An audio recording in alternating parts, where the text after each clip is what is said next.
सुनता रहूं, लेकिन पूज्य श्री के आदेश के आलोक में, उस आदेश का पालन करने हेतु अगर कहा जाए तो यह मर्यादा के अनुकूल तो नहीं, उनके आदेश के अनुकूल मैं कुछ विचार आप सबों के बीच टूटी फूटी भाषाओं में कहूं। इसमें मुझे साहस नहीं हो रही है, फिर भी पूज्य श्री के आशीर्वाद, गुरु महाराज के सूक्ष्म रूप से आशीर्वाद, आप सब जैसे माता पिता के आशीर्वाद का सहारा लेकर कुछ बोलने का साहस कर रहा हूं।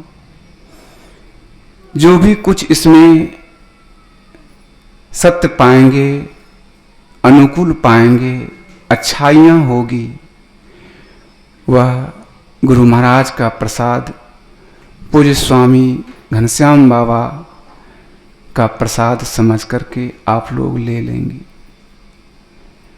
इसमें किसी प्रकार की त्रुटि हो तो वह मेरा समझ करके आप मुझे प्रदान कर देंगे और मुझे क्षमा करने की कृपा करेंगे। देखिए, उनके बाद मैं कहना नहीं चाह रहा हूं, फिर भी कहा भी गया है, जब बच्चा किसी माता पिता के कंधे पर चढ़ जाता है, प्यार से कंधे पर ले लिया जाता है, तो उस बच्चे की मन में ऐसी होती है कि मैं अपने माता पिता, अपने दादा दादी के लंबाई से भी बड़ा ऊंचा हूं, ऐसा महसूस होता है। लेकिन जब वह नीचे उतरता है तो एहसास होता है कि नहीं, मैं उस माता पिता के पुत्र के तुल्य अबोध बालक के समान हूं।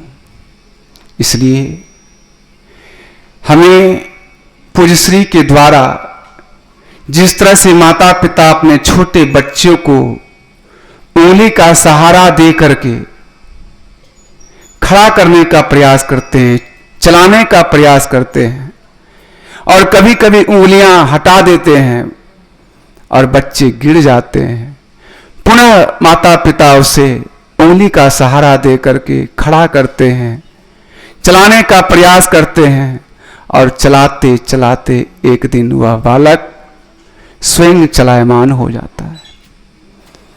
वही अपने आत्मिक विचार को पूज्य श्री धारण किए हुए,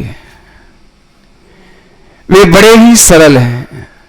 उनकी सरलता के संबंध में कभी कभी हम लोग पूज्य पाद प्रमोद जी महाराज के बीच, सतप्रकाश जी महाराज के बीच, जब साधु की मंडली में किसी तरह की वार्तालाप होती है तो कभी कभी इनके नाम का उच्चारण होता है। इनके विषय में बहुत सारी खूबियां मैंने सुनी है। ये बहुत ही शुरू से, प्रारंभ से ही बड़े सहज, बड़े सरल, बड़े उदार, और इनके अंदर में जो लाली भरी हुई है कोई कोई जानते हैं। ये ऊपर से तो अब लाल है, लेकिन पहले से ही अंदर से लाल ही लाल है। लाल लाल सब कोई कहे, सबकी गांठी लाल, गांठी खुल परखे नहीं, ताको भयो कंगाल। हम लोग तो उनके सामने कंगाल की तरह हैं। वे अंदर और बाहर से लाल ही लाल हैं। इसलिए वे मेरे जैसे अबोध बालक को, छोटे भाई को चलाने के लिए, चलने के लिए सिखाने का प्रयास कर रहे हैं। इसमें जो कुछ त्रुटि हो आप लोग क्षमा करने की कृपा करेंगे। श्री सद्गुरु महाराज की। देखिए, हम सबों का जीवन रूपी जो मंदिर है, यह सुकर्म और कुकर्म रूपी ईंटों से बनता और बिगड़ता रहता है। सुकर्म और कुकर्म रूपी ईंट का निर्माण जो होता है, हम सबों के जीवन में किए गए कृत कर्म फल के आधार पर ही प्राप्त होता है।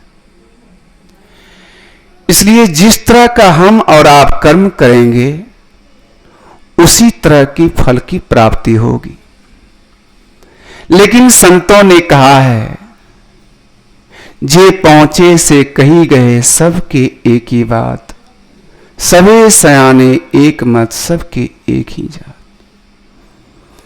सबों ने एक स्वर में कहा है, अगर हम लोगों के जीवन में किसी तरह का पाप का कर्म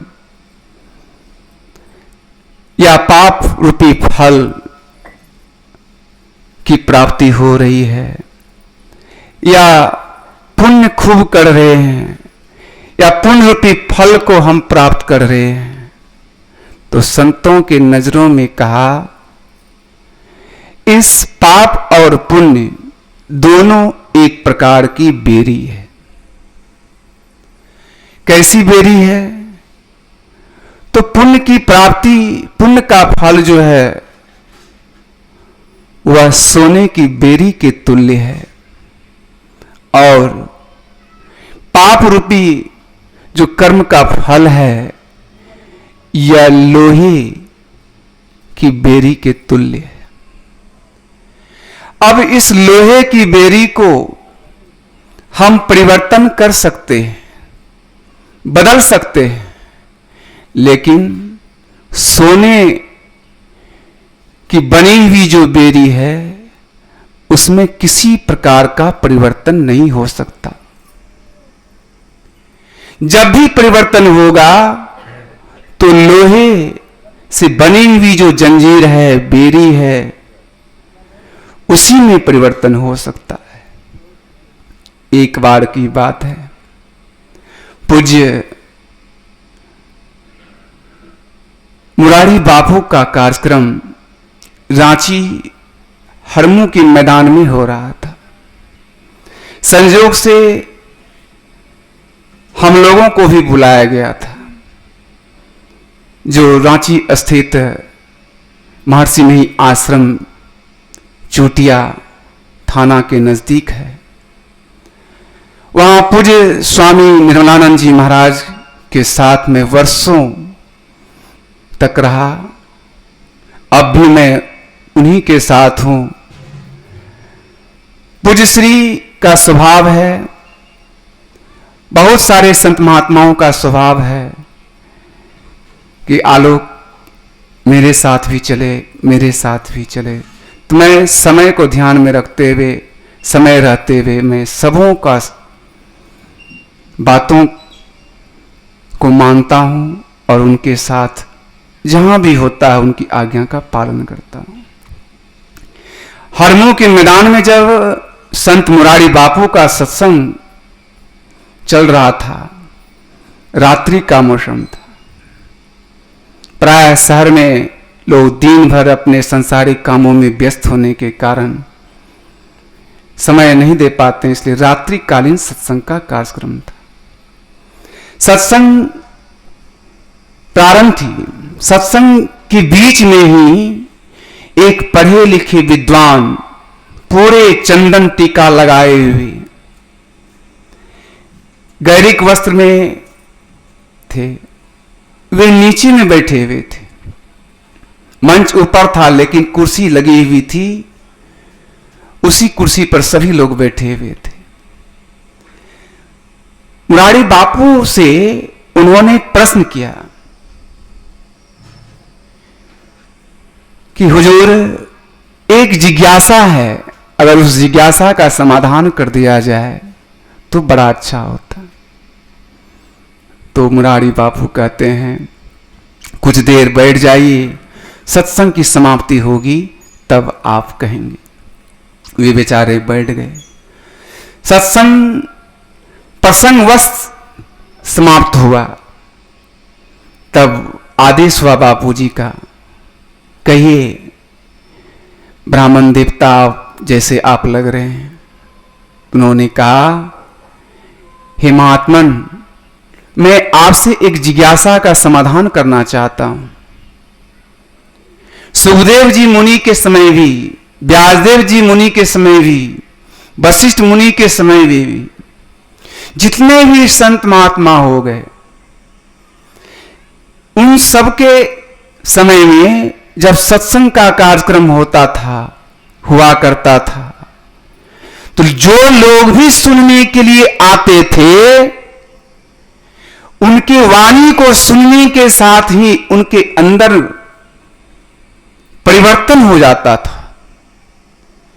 वे संसार से वैराग्य होकर के संतों की शरणागति ले लेते थे। लेकिन दुख की बात है, आज संतों का सम्मेलन बहुत हुआ करता है, बहुत जगह प्राय हुआ ही करता है, होता ही रहता है। और पहले के समय से अब बहुत ज्यादा अधिक भीड़ भी होती है। लोग भाववश संत महात्माओं के प्रति सम्मान भी करते हैं, लेकिन जैसे सत्संग की समाप्ति हो जाती है, लोग ज्यों के त्यों रह जाते हैं, उसमें किसी प्रकार का परिवर्तन नहीं होता। ऐसा क्यों? तब संत मुरारी बापू कुछ देर चुप रहकर फिर अपनी भाषाओं में उनको समझाने का प्रयास किया। कहे, सुनिए ब्राह्मण देवता जी, पहले के जो भी श्रद्धालु भक्त सत्संग श्रवण करने के लिए आया करते थे, वे लोहा बनकर के आया करते थे। और लोहा बनकर के जो आया करता है, उसका हृदय अवश्य परिवर्तन हो जाता है। और अभी के सत्संग में जो लोग आया करते हैं, वे सोना बन करके आया करते हैं। इसलिए सोना का परिवर्तन तो हो नहीं सकता है। लोहे का परिवर्तन हो सकता है, लेकिन सोने का परिवर्तन नहीं हो सकता। फिर ब्राह्मण देवता ने जिज्ञासा किया, हे महात्मा, मैंने समझा नहीं, यह सोना और चांदी क्या, सोना और लोहा क्या? तब उन्होंने कहा, हे ब्राह्मण देवता सुनिए, अगर लोहे को पारसमणि से स्पर्श करा दिया जाए तो वह सुहावना सोना बन जाता है, लेकिन सोना को अगर पारसमणि से स्पर्श करा दिया जाए तो उसमें किसी भी प्रकार का परिवर्तन नहीं हो सकता है। लोहा कौन है? तो जो पाखंड अरु अहंकार तजी निष्कपट अरु दीन हो, सब कुछ समर्पण कर गुरु की सेवा करनी चाहिए। जो अति दीनता के साथ, जिसके अंदर में किसी प्रकार का अहंकार नहीं, किसी प्रकार का पाखंड नहीं, अति दीन भाव से जिसने गुरु की शरणागति ले ली, उनके हृदय लोहे के समान है। और वही लोहा जब पारसमणि रूपी संत का दर्शन कर लेता है तो वह सुहावना सोना हो जाता है, हृदय उसका परिवर्तन हो जाता है। और जब हृदय परिवर्तन हो जाता है तो वह फिर साधारण मानव नहीं होता, वह संत ही हो जाता है। और सोना क्या है? वह अहंकार का प्रतीक है। पाखंड का प्रतीक है। हम धनवान हैं, हम बलवान हैं, हम उच्च जाति के हैं, उच्च वर्ण के हैं, कई प्रकार की बहुत सारी ऐसी भावनाएं हैं जो उनको यहां तक आने नहीं देता, जिसके कारण उसके हृदय में परिवर्तन नहीं हो पाता। जैसे इन बातों को उन्होंने सुना, वे ब्राह्मण देवता संत मुरारी बापू के चरणों में आकर के गिर पड़े। गुरुदेव, आप मुझे क्षमा करें, मेरे मन में बहुत सारी बातें आई थी, मैं आने से पूर्व बहुत बातों को सोचा था, लेकिन जब इन विचारों को मैंने सुना तो आप मुझे हृदय से क्षमा कर दीजिए। संत तो हृदय से क्षमा करने वाले ही होते, उनको क्षमा कर दिया गया। ठीक उसी प्रकार से हम सबों का जीवन रूपी यह जो मंदिर है, यह जो शरीर है, यह प्रारब्ध के कारण अगर अच्छा कर्म किए हो तो उसका फल मनुष्य शरीर में आकर के सत्संग के वचनों को सुनने का जो भाग्य प्राप्त हुआ है, यह बहुत बड़ी पुण्य की बात है, यह बड़ी धर्म की बात है।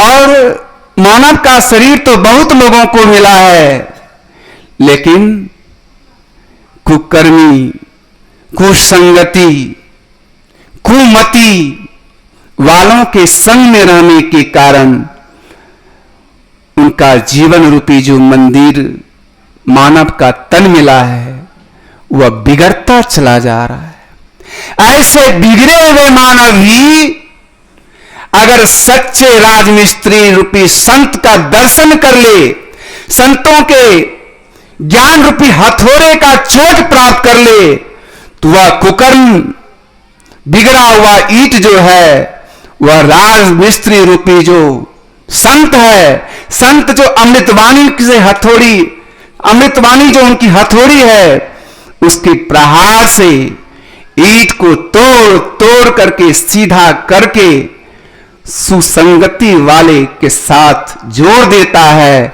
और जोड़ करके उनका जीवन रूपी दीवार का निर्माण कर देता है। और जब जीवन रूपी दीवार का निर्माण हो जाता है तो किसी भी प्रकार का उसके अंदर में जो है कुविकार सारा का सारा समाप्त हो जाता है। इसलिए हम और आपका जो यह जीवन है सुकर्म और कुकर्म रूपी ईंटों से बना हुआ है, जो बनता है और बिगड़ता है। अगर बिगड़ा हुआ है तो संत रूपी राजमिस्त्री के पास आकर के आप उनके हथौड़े रूपी अमृतवाणी को श्रवण कर लें और आप जैसे ईंटों को सुधार करके अच्छे ईंटों के साथ जोड़ देंगे। जब जोड़ देंगे तो क्या होगा? तो संतों की वाणी में आया है, वह मोक्ष के रास्ता में अग्रसर हो जाएगा, वह अवागमन के चक्र से एक न एक दिन मुक्त हो जाएगा। इसलिए गोस्वामी जी ने कहा, संत संग अपवर्ग कर कामी भव कर पंथ। कहते हैं कामी पुरुषों का संग, अवागमन के चक्र में फंसना, दुखों में जाना और संतों की शरणागति, संतों का संग अर्थात अपवर्ग की ओर अग्रसर हो जाना अर्थात मोक्ष को प्राप्त कर लेना। इसलिए उपनिषद में आया, भोग इच्छा मात्र को बंधनस्तो बंधनस त्यागो मोक्ष उच्यते। अर्थात अगर भोग की इच्छा, सांसारिक वासनाएं की भावनाएं अगर है तो उस इच्छाओं को मारते रहो, हटाते रहो, हटाते हटाते क्या होगा? तुम भोग की इच्छा रखने के कारण बंधन में हो। भोग की इच्छा से जैसे निवृत्त हो जाओगे, बंधन से मुक्त हो जाओगे, और जैसे बंधन से मुक्त हो जाओगे, अवागमन के चक्र से मुक्त हो जाओगे। सारा दुख तुम्हारा छूट जाएगा। इसीलिए संतों ने कहा है कि संतों की संगति करें और पारस मणि सोने की तरह सुहावना हो जाए, तो लोहे की तरह बन करके आवें, तो जीवन क्या होगा, जो है वह सुधार हो जाएगा, उद्धार हो जाएगा। यही हम सबों को करना चाहिए, यही हम सबों को करना चाहिए। विचार करें, 3 सज्जन नदी पार कर रहे थे। नदी जब पार कर रहे थे तो पार करने के क्रम में देखा गया कि नदी किनारा लगने वाली है, लेकिन नदी से जब किनारा लगने वाली नाव थी तो नाव में एक छिद्र हो गया, पानी घुसना शुरू हो गया। तो उसमें से एक व्यक्ति ने कहा, या अल्लाह, या खुदा बचाओ, अब तो लगता है भवसागर में डूब जाएंगे। या अल्लाह खुदा बचाओ कहकर पुकार करने लगे। दूसरा व्यक्ति जो था उन्होंने कहा, oh my God, oh God my help. इस तरह का विचार उन्होंने बार बार प्रकट किया, oh my God, God my help. भगवान से प्रार्थना कर रहा है कि हेल्प करो, सहायता करो, बचाओ। और तीसरा व्यक्ति जो था वह कह रहा है, मन ही मन सोचता है, कैसा व्यक्ति है, कोई अल्लाह का नाम ले रहा है, कोई खुदा का नाम ले रहा है, कोई गॉड का नाम ले रहा है। अल्लाह खुदा गॉड से प्रार्थना कर रहा है और यह नहीं देख रहा है कि भाई संसार में इतनी देवी देवता है, मां दुर्गा है, मां काली है, मां सरस्वती है, हनुमान जी हैं, कितने देवी देवता हैं। इतने इतने मंदिरों में जाकर के भी इनको पता नहीं चला कितने देवी देवताओं के पास लोग जाकर के मन्नत मांगते हैं कि सहायता मदद मांगते हैं। ये बड़ा अज्ञानी है। इसलिए ये ओ my God, O my God को पुकार कर रहे हैं, अल्लाह खुदा को पुकार कर रहे हैं। यह मन में तीसरा व्यक्ति सोच रहा है। सोचते सोचते उसके मन में तो था कि मैं दुर्गा मां का नाम लूं, काली मां का नाम लूं, सरस्वती जी का नाम लूं, इत्यादि देवी देवताओं का पुकार करूं, मन ही मन सोच रहा था। दो व्यक्ति जो था वह बेचारा कहता है, अरे तुम भी कुछ पुकार लगाओ, भवसागर से पार हो जाओगे। लेकिन मन ही मन एक दूसरे को समझा रहे हैं। इतने में तीसरा व्यक्ति जो देवी देवता की ही पुकार लगाने वाले थे, तो वो देखते क्या है, उधर से बड़ी भारी भीड़ के साथ, साजबाज के साथ, डीजे डांस करते हुए मां काली को कंधे पर लेकर के आ रहे हैं। कहां? नदी के किनारे। क्या करने के लिए? विसर्जन करने के लिए। और उसको विसर्जन करने के लिए आ रहे हैं। वह दोनों व्यक्ति पूछता है, अरे देख रहे हो, यह माटी की बनी हुई जो है, जिसको हम पुकारते हैं, हे दुर्गा मां, हे काली मां, हे सरस्वती मां, हे बाबा बजरंगबली, हमको बचाओ बचाओ। देखो आज इसको इसी पानी में डुबा देगा, और तुम अगर इसी तरह से बचना चाहते हो तो तुम भी इसी में डूब जाओ, तभी तुम्हारा निदान होगा। जैसे कहा वह भी बेचारा उसी में डुबकी मार दिया। दुर्गा मां तो उसमें विसर्जित हो गई और यह बेचारा राम नाम सत्य हो गया। कहने का भाव मेरा यह है, अगर हम और आप इसी तरह मन में भाव बना करके रखेंगे, एक इष्ट की पहचान नहीं करेंगे, तो हम और आप भी उसी तरह उस गंगा जी में, उस नदी में, उस देवी की तरह विसर्जित हो जाएंगे और राम नाम जब सत्य हो जाएगा तो पुनः आएंगे कि नहीं आएंगे इसका कोई ठिकाना नहीं है। अगर इससे बचना चाहते हैं तो एक ईश्वर पर अचल विश्वास, पूर्ण भरोसा तथा अपने अंतर में उनकी प्राप्ति का दृढ़ निश्चय रखना, सद्गुरु की निष्कपट सेवा, सत्संग और दृढ़ ध्यानाभ्यास, इसको जो अपना लेंगे वह भवसागर से पार हो जाएंगे, भवसागर में नहीं डूबेंगे। अगर इसको जो नहीं समझेंगे वह भवसागर में बार बार डूबेंगे, बार बार शरीर में आएंगे, बार बार आवागमन के चक्र में फंसेंगे, बार बार दुख में पड़े रहेंगे। इसलिए गुरु महाराज कहते हैं एक ईश्वर को जानो। वह ईश्वर है कौन? जिसको शरीरस्थ जीवात्मा कहते हैं कि हमारे शरीर के अंदर वह जीवात्मा है, वह जीवात्मा है कौन? जिस परम परमात्मा को हम और आप जानते हैं, परमात्मा है कौन? जीवात्मा कहते किसको है? परमात्मा कहते किसको है? ईश्वर किसको कहते हैं? इसका भी खुलासा संत मत सत्संग के द्वारा किया जाता है। अगर ईश्वर को हम पुकारते हैं तो ईश्वर को लिखते हैं जिस तरीके से, अगर उसका संधि विच्छेद करें, ईश्वर का संधि विच्छेद आप करेंगे तो ईश जोर वर, जो पढ़े लिखे हैं वे जानते हैं। अगर ईश्वर शब्द का संधि विच्छेद किया जाए तो ईश जोर वर, और उस ईश का अर्थ को जाना जाए तो कहते हैं ईश का अर्थ होता है शासक। कौन? शासन करने वाला।